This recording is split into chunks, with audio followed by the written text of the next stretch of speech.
হঠাৎ ফটোকপি মেশিনের মধ্যে সাদা দাগ চলে আসছে। এটা হচ্ছে তোশিবা 2323 মেশিন। এটা দেখতেছে আপনার কখনো দাগটা পাশে চলে আসছে, কখনো মাঝখানে আসতেছে। এখানে দেখেন অরিজিনালটা মনে ঠিক আছে, কিন্তু যেটা ফটো করাচ্ছে এটা দাগ চলে আসতেছে একদম পাশে, একদম লেখা বোঝা যাচ্ছে না। এটা এই মূলত সমস্যাটা হয় আপনার ড্রয়ারের মধ্যে ময়লা জমলে, ড্রয়ার কালির মধ্যে যদি ময়লা যেতে হবে আপনার এই সমস্যাটা হয়ে থাকবে। এটা অনুসারে কোনো সময় এটার অনেক সময় ময়লা দেখা যায় আপনার স্ক্রুর পাশে জমে থাকে, না হয় এটার সাথে মিক্স হয়ে থাকে। তো এই জন্য এটা আপনাকে ড্রয়ারটা খুলে এখানে আপনার যে খালিগুলো একদম ছেঁকে দিতে হয়। ছেঁকে দিলে আবার ঠিক করে দিলে এটা সমস্যা ঠিক হয়ে যায়।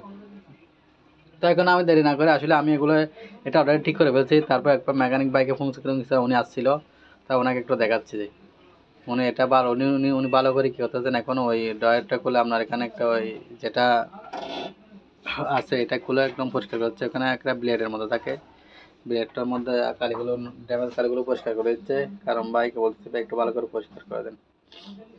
ভাই সুন্দর করে পরিষ্কার করে দিচ্ছে ভাই। তারপর এখন ড্রয়ারটা খুলবেন, ড্রয়ারটা খুলে বলছে আবার একটু ভাই চেকে দেখে দেন, কারণ আবার কখন আসেন না আসেন।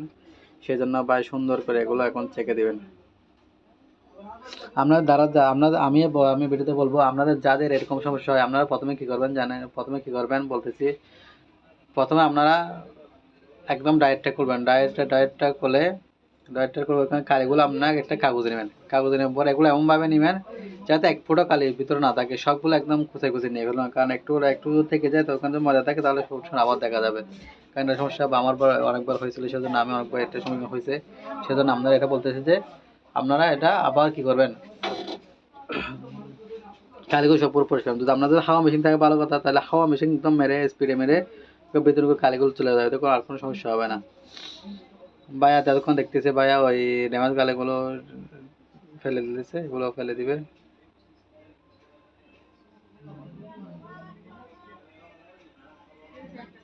এদিকে ফেলার পর ব্লেডগুলো একদম একদম ছেঁকে বলতেছে দেখতে।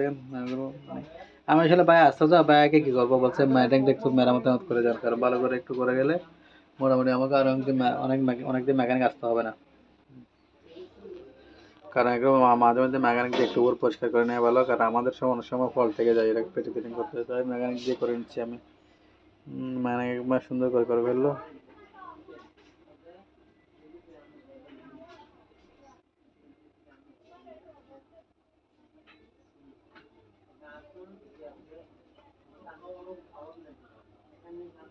তবে আপনাদের একটা আজকে কথা বলা হচ্ছে, আপনারা কখনো স্বল্প মূল্যে কম দামে তসলিমা মেশিনগুলো কিনবেন না।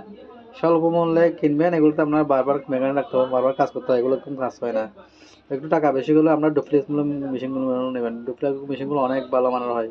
আমি এটা কিনছি প্রায় আমার 2.5 বছর হচ্ছে। আমার আসলে তেমন কোনো কেবল সমস্যা দেখা যায় না, মাঝে মধ্যে এগুলো আমার কিছু পার্টসের সমস্যা দেখেছিল, পার্টসগুলো সমাধান করে ফেলছিলাম।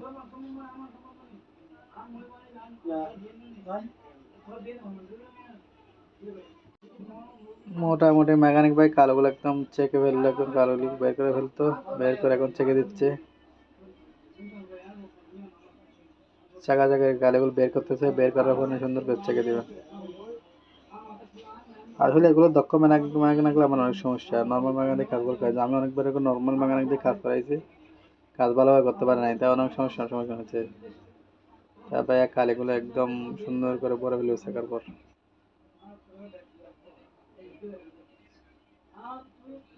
কালিগুলো একদম চাকা হয়ে গেল, চাকা এখন ঢোকাই চাকা কালিগুলো ছাকতেছে। চাকা এখন ঢোকাই দিলে মেশিন একদম হয়ে যাবে কোনো সময়। এটা মাঝে মধ্যে আবার আপনার একটা ব্লেড থাকে ডায়ারের ভিতরে, ওইটা অনেক সময় খুলে, ওইটাও দেখাচ্ছে আমাকে এইটা দেখতেছেন। এই জিনিসটাও সমান একটা কালি জমা থাকলে সমস্যাটা হয়। এটা আপনার ভালো করে পরিষ্কার করে দিলে সমস্যাগুলো সমাধান হয়, যেগুলো মোটামুটি আপনার ইঙ্কের সমস্যা হয়ে থাকে।